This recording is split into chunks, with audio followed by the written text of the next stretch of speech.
Hola, bienvenidos. Hoy es 17 de septiembre de 2025 y bueno, nos vamos a meter en algo un poco distinto. Sí, algo que a simple vista parece, bueno, bastante formal, ¿no? Exacto, el Diario Oficial de Uruguay. Puede sonar árido, pero créanos, es una ventana increíble a cómo funciona el país. Lo administrativo, lo legal. Y hasta lo cotidiano, ¿eh? Hemos estado revisando las páginas de hoy y es un mosaico impresionante. Resoluciones del Ejecutivo, ministerios, alertas sanitarias. Avisos judiciales, concursos, sindicatos, de todo. Tal cual. Multas, anuncios de boda. La vida misma, pero en versión oficial. Bueno, nuestra idea hoy es justamente esa, desarmar un poco estos documentos. No solo leerlos, sino buscar las claves, entender qué hay detrás, ¿no? Exacto. Ver las conexiones, quizás alguna sorpresa. Así que bueno, manos a la obra. Empecemos a desmenuzar esto. Y arrancamos fuerte, ¿eh? Con un tema laboral importante. Parece que hubo avances en una tensión entre el gobierno y sindicatos por las licencias médicas de los funcionarios. Así es. Hay una resolución que prorroga la suspensión de un decreto que dio que hablar, el 22423. Ajá. ¿Y cómo se llegó a esto? Bueno, esto viene de atrás. Hubo una reclamación del PIT-CNT, la central sindical, ante la OIT, la Organización Internacional del Trabajo. Ah, mira. ¿Y la OIT intervino? Sí, admitió la reclamación y se abrió un proceso de conciliación por allá por marzo de este año.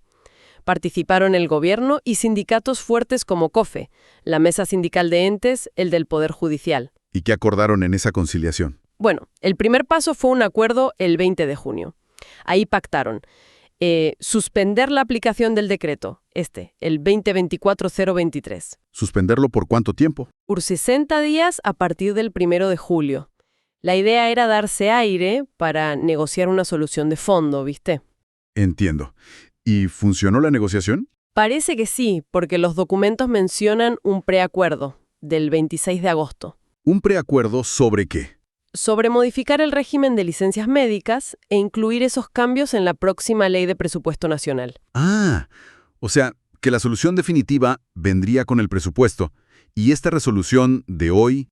Esta resolución de hoy lo que hace es, digamos, formalizar que esa suspensión temporal sigue vigente.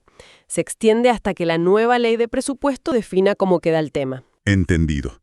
Suena a un proceso bastante ordenado, mediado por la OIT. Exacto. Es un ejemplo claro de negociación colectiva, con intervención internacional, y muestra la formalidad, ¿no? Firma el presidente Orsi en Consejo de Ministros. Es la institucionalidad funcionando. Clarísimo. Bueno, sigamos en la administración pública, pero cambiemos de tema. Nos llamó mucho la atención la cantidad de movimientos en ACE, la Administración de los Servicios de Salud del Estado. Sí. Muchísimas resoluciones. Ceses por un lado, designaciones por otro, directores, adjuntos, encargados. En un montón de lugares, ¿no? Vimos Maldonado, San Carlos, Flores, Dolores, San José, Río Negro, hasta en telemedicina. Sí, es un flujo constante en un organismo tan grande. Pero hay algo interesante, una frase que se repite en varias resoluciones, sobre todo en las de cese. Ah, sí. ¿Cuál? Citan normativa anterior y recalcan que esas funciones directivas, encargaturas, jefaturas, direcciones, constituyen asignación de funciones esencialmente precarias, transitorias y revocables. Esencialmente precarias. ¡Qué definición! Fuerte, ¿no? Que lo diga el propio organismo. Sí, es muy directa. Y sigue, ¿eh? Dice que esos cargos generan una mera expectativa, no un derecho adquirido. Una mera expectativa. ¿Y eso qué implica en la práctica? ¿No genera como inestabilidad en la gestión si sabes que tu puesto es precario? Es una buena pregunta. Por un lado, le da al directorio de ACE una flexibilidad total para armar y desarmar equipos. Cambian a alguien y listo, no hay reclamos de estabilidad en ese cargo específico. Claro, entiendo la lógica administrativa. Pero, por otro lado, como decís vos, ¿incentiva eso a planes a largo plazo? ¿O genera una rotación constante? Es un equilibrio complejo. Una característica muy marcada de cómo se gestionan esos niveles en ACE. Interesante la verdad. Y ya que estamos en ACE, también vimos que se ordena una auditoría interna. Sí, hay una resolución sobre eso. Tiene como dos partes. A ver. Por un lado, le pide a la Dirección de Auditoría Interna que en un mes presente un plan general de auditorías. Lo normal, digamos. Ok, planificación. ¿Y la otra parte? La otra parte es más específica y urgente. Ordena una auditoría puntual sobre el incremento del gasto asociado a rubros, estudios médicos, recursos materiales y traslados. Ah, bien concreto. ¿Y de qué periodo? Del periodo 2022-2024. La resolución dice que es de primordial importancia evaluar esa gestión con objetividad e independencia. O sea, vieron un aumento en esos gastos. Gastos sensibles como estudios y traslados. Y quieren saber por qué. Exactamente. Es un mecanismo de control interno que se prende ante una luz amarilla en las cuentas. No quiere decir que haya algo irregular necesariamente, ¿eh? Pero sí que necesitan investigar y entender qué pasó ahí. Clarísimo. Bueno, dejemos a PC y la administración por un rato. Pasamos a algo que suena casi a película de ciencia ficción.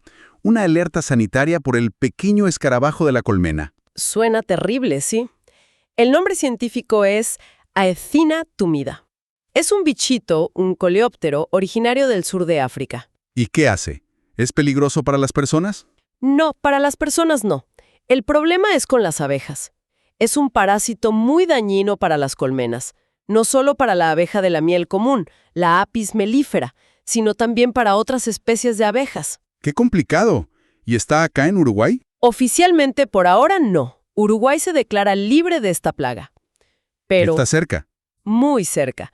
Ya se detectó en Costa Rica, después en Brasil, Bolivia, Paraguay. La expansión viene avanzando por América Latina desde 2015 más o menos. Y claro, la apicultura en Uruguay es importante. Muy importante, económica y ecológicamente. Por eso el Ministerio de Ganadería, Agricultura y Pesca, el MGAP, decidió no esperar y aprobó un programa de emergencia. Le llaman PEC, Programa de Emergencia en Etina túmida. Un programa de emergencia. ¿Eso qué significa? ¿Poner fumigadores en las fronteras? No, es bastante más complejo. Es un plan nacional súper detallado. Involucra un montón de divisiones del ministerio: sanidad animal, los laboratorios DILABE, la dirección de la granja, servicios agrícolas. O sea, todo el aparato estatal relacionado. Sí, pero no solo el Estado. Acá lo interesante es que obliga a participar a todo el sector privado, todos los apicultores registrados, las salas donde se saca la miel, los que acopian, los exportadores, hasta los transportistas. Todos tienen que seguir el plan. Una movilización total del sector. ¿Y el objetivo cuál es? Tiene un doble objetivo, digamos. Primero, reforzar todo lo que es vigilancia y control. En los apiarios, en las fronteras, en cualquier punto por donde pueda entrar mercadería relacionada, para prevenir que entre el escarabajo. ¿Y el segundo objetivo? El segundo es, si a pesar de todo se detecta un caso, bueno, tener listo un plan de acción rápida, para intentar erradicarlo enseguida, o si no se puede, por lo menos contenerlo, que no se disperse por todo el país. Suena muy organizado. Sí, se basa en leyes sanitarias fuertes, incluso una ley de 1910, y normas del Mercosur. Hasta prevé sanciones si alguien no cumple. Es un ejemplo clarito de cómo se gestiona un riesgo sanitario a gran escala. Para importar pan tostado y cosas así. Mencionan una NCM 1905-40-0000. Exacto. La NCM es la nomenclatura común del Mercosur, el código que identifica cada producto. Este caso tiene que ver con regímenes especiales que hay para productos que son, parecidos a los que se fabrican acá en Uruguay, pero dentro de zonas de promoción industrial. Ajá. ¿Y cómo funciona? La idea es así. Si una empresa como Godicor importa esos productos, en este caso, se los compra a una empresa argentina, Marcelo Cueto S.A., y demuestra que ella, Godicor, no tiene fábricas propias en esas zonas industriales promocionadas acá, puede pedir esta ventaja. Tiene que cumplir otros requisitos, presentar declaraciones juradas, etc. O sea, es para que el importador que no tiene los beneficios de estar en una zona especial no quede en desventaja total frente al que sí produce ahí. Esa es la lógica, sí. Equilibrar un poco la cancha. Y en este caso, a Godicor le dieron la excepción por 2 años, de julio de 2025 a julio de 2027. Interesante el mecanismo. Y en una línea parecida vimos otra empresa, Molino Cañuelas Uruguay S.A., que presentaba unos papeles. Un certificado de la AFIP Argentina decía, ¿qué es la AFIP y para qué era eso? La AFIP es la Agencia de Impuestos de Argentina, la Administración Federal de Ingresos Públicos. y el certificado que presentaba Molino Cañuelas era para cumplir con un decreto uruguayo, el 367 del año 2011. ¿Y qué pide ese decreto? Básicamente, iba a demostrar que ciertos productos que importás acá era algo de la NCM 1901.20.0000, preparaciones alimenticias, no recibieron beneficios fiscales raros o subsidios en su país de origen, que en este caso era Argentina. Ah, claro. Para evitar importar productos que vengan, digamos, dopados con ayudas estatales de allá. Justamente, es para prevenir competencia desleal o dumping. Estos ejemplos, que parecen súper burocráticos y de nicho, bueno, muestran cómo operan todos los días las regulaciones del comercio. Papeles, verificaciones de direcciones nacionales, como la de industrias, es la maquinaria necesaria para que el comercio funcione con reglas. Se entiende perfecto. Bueno, ahora nos metemos en un área que, ojo, ocupa páginas y páginas del diario oficial. Justicia, avisos legales, vimos una cantidad enorme de llamados para sucesiones. Sí, esa es una sección fija y siempre voluminosa. Son los avisos que publican los juzgados cuando alguien muere y se abre el trámite de la herencia. Es obligatorio publicarlos. ¿Para qué? Para que cualquiera que crea que es heredero o que tenga una deuda contra la persona que falleció se entere y se pueda presentar en el juzgado. Hay un plazo para hacerlo. Es una garantía de publicidad, fundamental en estos casos. Y lo mismo vimos con las disoluciones de la sociedad conyugal, ¿no? Cuando hay divorcios y se dividen los bienes. También muchísimos avisos. Exactamente el mismo principio. Notificar públicamente para que si hay interesados, por ejemplo, acreedores de esa sociedad conyugal, puedan aparecer en el juicio de división de bienes. Todos estos avisos traen los nombres, el juzgado y el número de expediente, el IUE, para que la gente pueda ubicar el caso. Claro. Y después están los edictos, que son como citaciones públicas a juicio, ¿no? Tal cual. Es cuando no encuentran a la persona demandada para notificarla personalmente. Entonces se publica el llamado en el diario oficial, a veces también en un diario común. Y vimos casos de todo tipo. Reclamos de pensión alimenticia para los hijos, juicios para sacar la patria potestad, divorcios donde una parte no aparece. Sí, y hasta juicios de prescripción adquisitiva. Eso es cuando alguien quiere quedarse legalmente con una casa o un terreno porque lo ocupó por muchísimos años como si fuera el dueño. Mira vos. Y en varios de esos edictos aparecía algo sobre la defensoría de oficio o los consultorios jurídicos gratuitos. Eso es importantísimo. Quiere decir que si la persona que citan por edicto no aparece en el plazo que le dan, generalmente son 90 días, o si aparece pero no tiene plata para un abogado, El juicio se para. no para nada. El juez le nombra un defensor de oficio, que es un abogado pago por el Estado, para que la represente y defienda sus derechos en el juicio. Es la garantía del acceso a la justicia y del derecho a defenderse aunque no tengas recursos. Un pilar del sistema. Fundamental, sí. Ahora, algo más chiquito pero curioso. Avisos pidiendo corregir partidas. De nacimiento, de matrimonio, de defunción. ¿Hay tantos errores? Parece que sí, son más comunes de lo que uno cree. Y corregirlos es clave para la identidad legal de la gente, ¿viste? Vimos pedidos para cambiar el estado civil que figuraba mal. Ponele, decía viudo y era divorciado, o decía casado en una partida de defunción y la persona era soltera. ¡Qué lío! ¿Y qué más? Apellidos mal escritos. Imagínate el problema por una letra. Vimos uno que era Bentancourt y tenía que ser Bentancor. Otro de Wiley por de Bailey. Te puede complicar cualquier trámite eso. Totalmente. También errores en los nombres de los padres, en la nacionalidad. Uno pedía cambiar oriental por española, hasta números de cédula mal anotados. Estos avisos dan un plazo cortito, 10 o 15 días, para que si alguien se opone a la corrección, lo diga. Muestra lo importante que es que los registros civiles sean exactos. Son la base de todo. Clarísimo.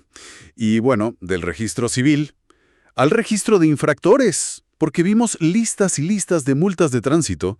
Parecían ser sobre todo de Montevideo y Maldonado. Sí, otra sección clásica y bien conectada con el día a día. Son planillas larguísimas, matrícula del auto o la moto, fecha, hora, lugar de la infracción y qué fue lo que se hizo mal. ¿Y qué es lo que más aparece? Las infracciones más comunes según el diario de hoy. Hay patrones que se repiten, sí. Mucho exceso de velocidad de los radares, el celular al volante aparece un montón, citan hasta el decreto, el 81-114. El famoso celular. Fila sin pagar la tarifa, cruzar en rojo o no respetar carteles de pari, andar a contramano. Y después cosas más administrativas, como andar sin matrícula o con la chapa ilegible. Un catálogo bastante completo de lo que no hay que hacer. Y los avisos ponen la multa en UR. ¿Qué era UR? Es la unidad reajustable. Se ajusta con la inflación para que las multas y otras tasas mantengan su valor real, digamos. Y el aviso cumple una función legal clave. Es la notificación formal. Les da 10 días hábiles a los dueños de los vehículos para presentar descargos, para defenderse ante la intendencia. Ah, o sea que si no te llegó la multa a tu casa, ¿el diario oficial cuenta como notificación? Exacto, o como un refuerzo. Y estas listas son un buen termómetro, ¿no? De qué se está fiscalizando más y qué conductas son las más frecuentes en esas ciudades. Sin duda. Bueno, cerremos este bloque con algo un poquito más alegre, quizá. Los edictos matrimoniales. Sí, es una tradición legal que sigue vigente. Hay una ley vieja de 1939 que obliga a publicar estos avisos 3 días antes de la boda. ¿Y qué dicen? Ponen los nombres de los que se van a casar, la edad, la ocupación, nacionalidad, dónde viven. La idea original era que si alguien sabía de algún impedimento legal para ese matrimonio, ponele que uno ya estaba casado o que eran parientes muy cercanos, pudiera denunciarlo en el registro civil. Mira vos, un control social formalizado que perdura. Tal cual, sobrevive en estas páginas. Y bueno, además de todo esto que ya es un montón, vimos un picadito de otros avisos, ¿no? Sí, de todo un poco. Convocatorias a asambleas de cooperativas como la Salteña de Consumo, de accionistas de sociedades anónimas como Grupo Disco, movimientos en empresas, que uno le cede las cuotas a otro, que aumentan el capital. Llamados a concursos en la universidad, para cargos docentes o técnicos. El registro de sindicatos nuevos en el Ministerio de Trabajo. Avisos del BPS, el Banco de Previsión Social, notificando deudas o resoluciones. Remates judiciales y también de la Agencia Nacional de Vivienda por hipotecas que no se pagaron. Registros de derechos de autor en la Biblioteca Nacional. Y hasta una intimación a una funcionaria del INISA para que vuelva a trabajar. Es que el diario oficial es eso, ¿viste? Un espejo con muchísimas caras de cómo funciona formalmente el país. Decisiones de arriba de todo, la vida de las empresas, la justicia andando, la gente organizándose en sindicatos o cooperativas, la cultura protegida y hasta el detalle de una situación laboral puntual. Cada aviso es una pieza de esa maquinaria. La verdad que sí. Es increíble la cantidad y la variedad de información que sale de mirar un solo día del diario oficial. Pasamos de una negociación laboral de alto nivel, con la OIT metida, y una alerta por una plaga. A saber quién no se puso el cinturón en una esquina de Maldonado, quién está corrigiendo una letra en su apellido en una partida vieja, o quiénes anuncian que se casan. Es un reflejo muy fiel, aunque a veces el lenguaje sea un poco duro, de las estructuras y los procesos que nos rigen como sociedad. Y ver todo junto, así, te deja pensando, ¿no? Totalmente. Surgen preguntas interesantes. Por ejemplo, mira esto. Por un lado, ves una planificación súper detallada, una movilización de recursos públicos y privados enorme para prevenir que entre un bichito, un escarabajo, que amenaza a las abejas. Un esfuerzo coordinado pensando a largo plazo para proteger un sector productivo. sí, el plan PEC que hablamos, muy prolijo. Y en las mismas páginas, literalmente, ves cómo el propio Estado, a través de ACE, define formalmente a cargos directivos clave en la salud un área súper sensible como esencialmente precarios. Cargos que generan solo una mera expectativa. Es verdad, es una yuxtaposición fuerte. Lo es. ¿Y qué te dice eso? Que convivan esos dos enfoques tan distintos dentro del mismo Estado. Son prioridades diferentes. Lógicas distintas según el sector, o es simplemente la tensión normal de la gestión pública entre planificar y necesitar estabilidad por un lado y buscar flexibilidad y control por el otro. No hay una respuesta fácil, me parece. No, claro que no, pero es algo para darle una vuelta, ¿no? ¿Cómo conviven esa gestión de riesgos a futuro, súper planificada, y una gestión de personas clave basada en una precariedad asumida y escrita. Todo documentado, lado a lado, en el diario oficial de un día cualquiera.